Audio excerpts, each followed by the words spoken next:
예, 오늘 히브리서 5장 7절부터 9절까지입니다. 우리가 성경 말씀을 볼 때 자기도 모르는 사이에 자기 마음에 드는 그 몇십 개 구절만 다람쥐 쳇바퀴 돌리듯이 끝도 없이 반복합니다. 말하자면 기독교가 우리가 구원받고 살아있으면서 복을 받고 죽어서 천국 간다, 이 정도지요. 그런데 그 복이라는 것이 무엇인가를 우리가 깊이 깨달아야 합니다. 야고보서 2장 19절에 네가 하나님은 한 분인 줄 믿느냐? 아하, 흩탄한 사람들아, 귀신들도 믿고 떠느니라, 이렇게 말씀하고 있습니다. 고린도전서 10장에서 가나안 입국을 실패한 이스라엘 백성들이 1세대가 다 죽었습니다. 그것을 경계로 삼아 말씀하실 때에 12절에 보시면 그런즉 선줄로 생각하는 자는 넘어질까 조심하라 말씀이 있습니다. 선줄로 생각하는 자는 넘어질까 조심하라는 것은 이제까지 너희들이 받은 은혜에 있지 않고 앞으로 받을 은혜에 있다는 뜻입니다. 성경에는 우리가 별로 친숙하지 않는 진리의 말씀이 굉장히 많습니다. 특별히 서신서 모두에서 더 깊은 곳으로 나아가라는 그런 말씀이 많습니다. 사단은 어떤 면에서 우리보다 훨씬 성경 지식이 많습니다.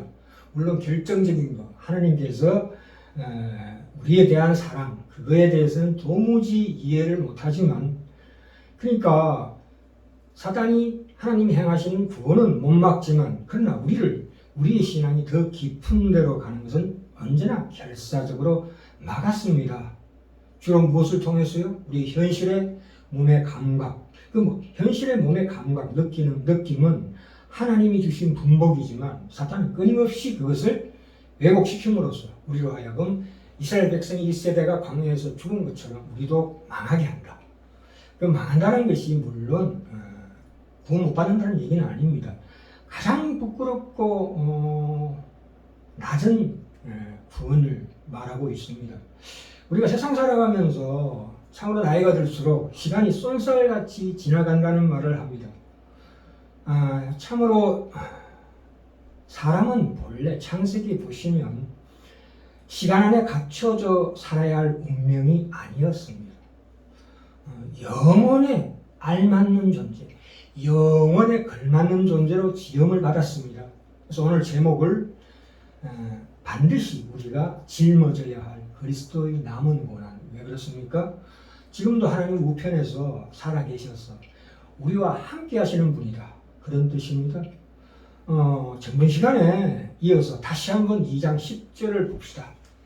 히브리서 2장 10절에 여기 보시면 예수와 우리가 한 몸으로 묶여진 운명이라는 것을 더 자세하게 말하고 있습니다. 많은 아들을 이끌어 영광에 들어가게 하시는 일에 저희 구원의 주를 고난으로 말미암아 온전케 하심이 합당하도다, 이렇게 말씀하고 있습니다. 예수 그리스도의 인간성, 그 인성이 우리의 대표자 되심을 이렇게 강조하고 있습니다. 예수 그리스도의 제사장 직분은 많은 아들을 이끌어 우리와 함께 우리를 영광의 자리에 들어가게 하신다. 그러니까 하나님께서 택하신 모든 백성을 영광의 자리에 직접 데리고 들어가는 것이다. 직접 함께 데리고 들어가는 것입니다. 여기서 중반절에 보시면 너 저희 구원의 주라는 말이 있습니다. 그 구원의 주라는 것은, 거기서 주라는 것은 우리가 생각하는 God, Lord가 아니고 Lead입니다. L-E-A-D-E-R. 원문 헬라어 원문을 직역하면 선두에서 이끄는 자라는 뜻입니다. 시초다, 리더다, 무리 중에 앞장선 자다, 그런 뜻입니다. 그러니까 내가 아무리 엉성하고 보잘것없다 할지라도 대장이 승리하면 그 승리가 내 것이 된다. 이 고대에는 전쟁 중에 왕이 항상 선봉에 서는 법입니다. 그러니까 예수님께서 인솔하는 그 무리와 동일한 인간성을 가지되, 동질성을 가지되 그 중에 앞장선 자이다, 이런 뜻입니다. 그러므로 하나님께 연락받는 가장 거룩한 그 모범과 시초가 되셨다. 그 뜻입니다. 하나님께서 이스라엘의 그 가나안 입국의 실패를 통해서 지금 히브리서에서 무슨 말씀을 계속 강조하고 있냐 하면은 떡과 말씀을 통해서 선택의 믿음을 요구하십니다. 이제 너희들이 구원받았으니까 지금 떡이라는 건 무슨 뜻입니까? 세상적인 형통이나 안심하고 사는 것, 세상적으로 행복하게 사는 것이 아니라 말씀을 선택해라. 그렇게 말씀하고 있습니다. 세상에는 두 가지 종류의, 우리가 나이 들어보니까 두 가지 종류의 사람이 있습니다. 저 같은 경우에는 참 인내하며 산다는 게 참으로 힘듭니다. 참으로 살면 살수록 꼬리를 무는 불행의 연속이 이어지고요. 젊은 날 품었던 그 희망과 그 비전이 점점 쇠락해집니다. 또한 가장 중요한 것은 이제는 완전히 계속 어떤 세상적인 유혹 앞에 끊임없이 무너져서 이제 만성이 되어버린 그런 것들이 있습니다. 그래서 우리가 내가 극복하지 못한 어떤 결정들, 정황 속에서 내가 이겨내지 못했던 어떤 그 옛사람에 속한 습관들, 그런 것들이 앞으로도 영영 이길 수 없을 것만 같은 절망감을 느낍니다. 그래서 나도 모르게 어쩔 수 없이 내 마음속 깊은 곳에서 하나님을 향한 부글부글 끓는 욕망이 불쑥불쑥 솟아오기도 합니다. 그렇다 할지라도 우리는 하나님이 선택하신 자녀입니다. 그것을 돌파해야 합니다. 우리 마음속에 그 무미건조하고 하나님 살아계신 일도 어떻게 감각하지도 못하는, 눈에 보이지도 않고 귀에 들리지도 않고 손에 잡히지도 않는 그 하나님을 믿고 산다는 것이 얼마나 힘든 일입니까? 그렇죠? 전번 시간에 말씀드렸죠. 우리가 사망의 의심한 골짜기를 다닐지라도 하나님께서는 우리를 지금도 눈동자같이 우리를 지켜보신다. 이걸 이해하셔야 합니다. 근데 반대로 이 사탄의 괴계가 어떻게 작용하냐면 그 무미건조, 우리 신앙생활 속의 무미건조함이라는 것은 사실 사탄이 주는 괴계입니다. 그것을 물리쳐야 한다 이 뜻입니다. 우리가 감각에 의지하지 말고 항상 의지로, 행동으로, 실천으로 나가야 한다. 그래야 하나님의 은혜를 더 크게 받습니다. 아까 말씀드렸다시피 또 다른 부류의 사람은 어떤 사람들입니까? 세상에 평안을 누리는 사람들이 들어 있습니다. 물론 소수지만 갈수록 높아지는 자기의 명성, 또 넓어지는 인맥들, 세속적인 출세, 그래서 본인이 그 세상 속에서의 즐거움에 빠져서 이 땅이야말로 참으로 편안히 안주할 수 있는 고향이라는 인식을 가지고 사는 사람들이 있습니다. 참으로 그것은 안 될 말입니다. 우리가 세계 역사를 볼 때에 세계 역사 중에서 전쟁과 재난과 사건과 사고로 말미암아 인간의 다수는 유아기에 죽습니다. 또한 상당수가 청년기에 죽습니다. 이 인간의 그 살아간다는, 우리가 정상적인 수명이라고 그러는 것이 몇 살입니까? 과거에는 지금 100살이지만 과거에는 80이라고 봅니다. 장으로 나오지요. 네가 강건하면 80이다. 근데 이 80이라는 말이 상당한 예외에 해당합니다. 제가 60이 넘었는데 60 넘어 산다는 것은 참으로 우리에게 하나님이 주시는 진정한 메시지가 있기 때문에 살려두시는 겁니다. 우리가 영적인 싸움을 하는 그런 경험을 가지기를 하나님이 원하시기 때문에 나를 이렇게 오랫동안 살려두시는 법입니다. 자, 오늘 5장 7절입니다. 그러니까 뜻과 말씀을 통해서 하나님 선택해라는 그 믿음의 대표적인 그 승리와 그 말씀의 핵심이 5장 7절에 나와 있습니다. 5장 7절 볼까요? 그는 육체에 계실 때에 누가? 예수 그리스도께서 우리가 동일한 인간성, 그 육체에 계실 때 자기를 죽음에서 능히 구원하실 이에게 심한 통곡과 눈물로 간구와 소원을 올렸고 그의 경외하심을 인하여 들으심을 얻었느니라. 참 이 겟세마네 동산에서 이 기도입니다. 복음서에 수도 없이 나오지요. 예수 그리스도 말미암아 승리한 새 인류, 하나님이 인정하신 믿음의 승리한 첫 본보기인데 그의 경외하심을 인하여 들으심을 얻었답니다. 무슨 말씀이십니까? 예수 그리스도께서 겟세마네 동산에서 그때의 그 하나님께 부르짖을 때 그 낙심, 절망 그런 것들은 하나님의 손 안에서 겸손을 만들어냅니다. 또한 예수님이 겪으신 그 십자가의 그 말하자면 실패와 좌절이죠. 인간적으로 봐서 그 실패와 좌절은 우리에게 어떤 영적인 인내와 거룩을 만들어내십니다. 하나님께서.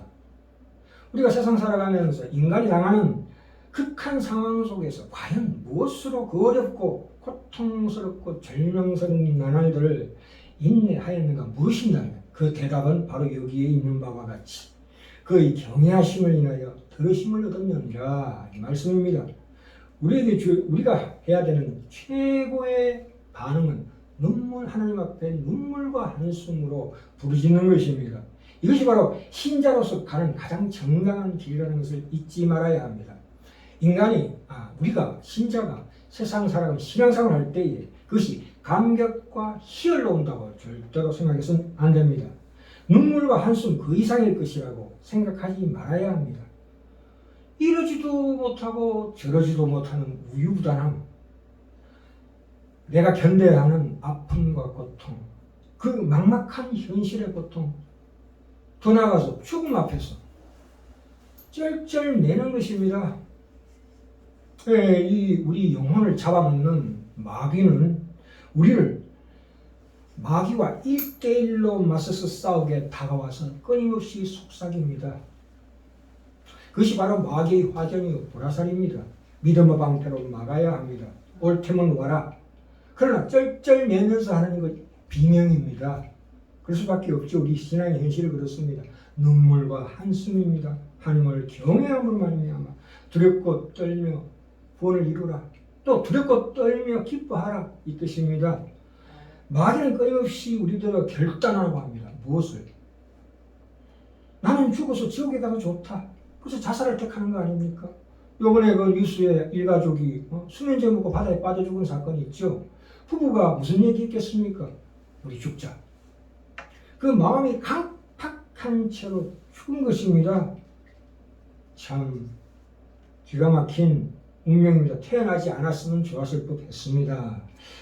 하나님께서 나를 통해서 지금 하실 일이 있고 나 때문에 유익을 얻는 나의 가족 이웃들이 있다면 내가 이 고달픈 인생을 더 살리라 하는 각오를 하셔야 합니다. 왜 그렇습니까?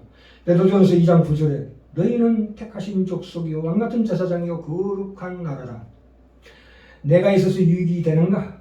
내가 그럴 가치가 있는가? 내가 그렇게 살고 있는 걸 끊임없이 반문하셔야 합니다. 내가 제사장으로서 우리가 짊어져야 할 그리스도의 그 남은 고난을 지고 있느냐? 내가 제사장으로서 가족을, 내 이웃은 내가 마땅히 져야 할 짐이고 또한 현재 내게 주어지는 어떤 고통, 공포, 두려움은 반드시 내가 져야 할 십자가다. 그것을 졌을 때 비로소 하나님께서 들으심을 얻었느니라 이렇게 말씀하고 있습니다. 에베소서 6장 10절에 보시면 주 안에서 그 힘의 능력으로 우리가 강건해진다 이렇게 말씀하십니다. 우리가 주 안에서 산다는 것은 말하자면 성령님이 오실 때는 언제나 우리 마음을 깨끗하게 비우는 일을 선행 조건으로 요구하고 있기 때문입니다. 성경 말씀을 보면 위대한 신앙의 선배들은 언제나 하나님이 찾아오셔서 위로를 주시기 전에 바로 그 직전이 가장 고통스럽다는 것이 공통된 견해입니다. 에베소 6장 10절에 그 말씀 속에 있는 내용이 무엇이냐 하면 우리의 낙심과 절망이 비로소 그래야 주 안에서 그것이 강력해지는 일의 전제 조건이다. 신자는 언제나 낙심과 절망이 선행되지 않고서는 하나님이 주시는 영적인 힘을 소유하는 자리에 오지 못한다는 뜻입니다. 그리고 그것은 성경 어디에서나 발견되고 특별히 서신서에 특히 히브리서에서 수도 없이 말씀하고 있습니다. 하늘의 밀이 땅에 떨어져 썩어야 열매를 맺는다. 사망은 우리 안에서 역사하고 생명은 너희 안에서 역사하느니라. 그래서 바울은 나는 날마다 죽노라고 말하고 있습니다. 우리 한 개인의 그 신앙과 그 영적인 그 강력함은 언제나 우리 내면 속의 영혼의 그 깊은 낮아짐, 절망, 낙심, 포기, 그래서 회개하는 마음, 통회하는 마음, 이런 것들이 선행된다. 그런 일들이 우리 신앙생의 삶 가운데서 일어나거든 우리가 영적으로 강력해지는 그 입구에 서 있다고 생각해도 좋습니다. 우리가 수영을 어떻게 배웁니까? 수영을 배울 때는 몸에서 힘을 완전히 빼는 것부터 배웁니다. 물 먹는 것부터 배운다 이 뜻입니다. 이 히브리서 2장 10절에서 예수 그리스도 선봉자 되신 그 영적인 싸움을 실제로 싸우는 대상으로 앞장 세워주는 것은 나이지만 분명히 그러나 그 싸움의 주체 세력은 언제나 주님이시다. 우리를 둘러싸고 있는 큰 군대가 마귀 세력이 2배나 된다. 그래서 로마서 8장 28절에 뭐라고 나옵니까? 우리가 알거니와 하나님을 사랑하는 자 곧 그 뜻대로 부르심을 입은 자들에게는 모든 것이 합력하여 선을 이루느니라. 이것이 가만히 있어도 된다는 뜻이 아니고 하나님께서 이렇게 끊임없이 우리를 혹독한 훈련과 연단을 통해서 체근하시는 것이 왜입니까? 우리 운명이 하나님의 손에 있다는 것을 아는 것이 우리의 힘임을 진실로 지성으로 깨닫게 하기 위해서입니다. 그래서 우리로 하여금 의지로 비록 감각적으로 오지는 않는다 할지라도 의지로 행동과 실천에 나설 수 있도록 그 뜻과 말씀에서 말씀을 선택할 수 있는 그런 권능을 우리에게 주시기 위해서 이런 과정을 통과하게 하십니다. 자, 이제 결론으로 넘어갑니다. 12장 9절 볼까요? 자, 왜 우리에게 이런 참으로 고달픈 인생을 허락하셨는가? 이 12장 9절부터 11절까지 같이 읽겠습니다. 또 우리 육체의 아버지가 우리를 징계하여도 공경하였거든 하물며 모든 영의 아버지께 더욱 복종하여 살려하지 않겠느냐. 이 징계라는 것은 시편 23편에 보시는 바와 같이 주의 지팡이는 위로가 아니고 막대기, 징계, 사랑의 맵니다. 디시플린 이런 뜻입니다. 10절 저희는 잠시 자기 뜻대로 우리를 징계하였거니와 누가? 우리 아버지는 자기 뜻대로 징계하였거니와 오직 하나님은 우리의 유익을 위하여 그의 거룩하심에 함께 참여케 하시느니라. 무릇 징계가 당시에는 즐거워 보이지 않고 슬퍼 보이나 후에 그로 말미암아 연단한 자에게는 의의 평안한 열매를 맺는다. 이렇게 말하고 있습니다. 자, 하나 더 찾아봅시다. 골로새서 1장 24절입니다. 내가 너희를 위하여 받는 괴로움을 기뻐하고 누가? 바울이 그렇게 고백하고 있습니다. 내가 이제 너희를 위하여 받는 괴로움을 기뻐하고 그리스도의 남은 고난을 그의 몸된 교회를 위하여 내 육체에 채우노라. 그리스도의 남은 고난이 있다고 말합니다. 우리 모두에게는 예수 그리스도의 뒤를 잇는 제사장 직무가 남아 있습니다. 고단한 인생입니다. 그러나 이것은 복된 길입니다. 이제 우리 신앙을 확인하는 기준을 이걸로 삼읍시다. 골로새서 1장 24절입니다. 그리고 빌립보서 1장 20절에서 24절에 20절에 이렇게 나옵니다. 나의 간절한 기대와 소망을 따라 아무 일에든지 부끄럽지 아니하고 오직 정과 지제도 온전히 담대하여 살든지 죽든지 내 몸에서 그리스도가 존귀케 하려 함이라. 하나님께서 나를 통하여 하실 일이 있고 나 때문에 유익을 얻는 내 이 가족과 이웃이 있다면 내가 이 고달픈 인생을 더 살리라. 내가 있어서 유익이 되는 사람인가? 내가 그런 가치가 있는지 남은 세월 점검하시고 참으로 아버지 하나님 앞에서 내 자존심을 증명하는 것이 전부인 인생이라면 그것은 참으로 불행하고 헛된 인생이라는 것을 깊이 깨달으셔서 진실로 떡이 아니고 말씀을 택해서 승리하시는 영적으로 승리하시는 성도들 다 되시길 간절히 축원합니다.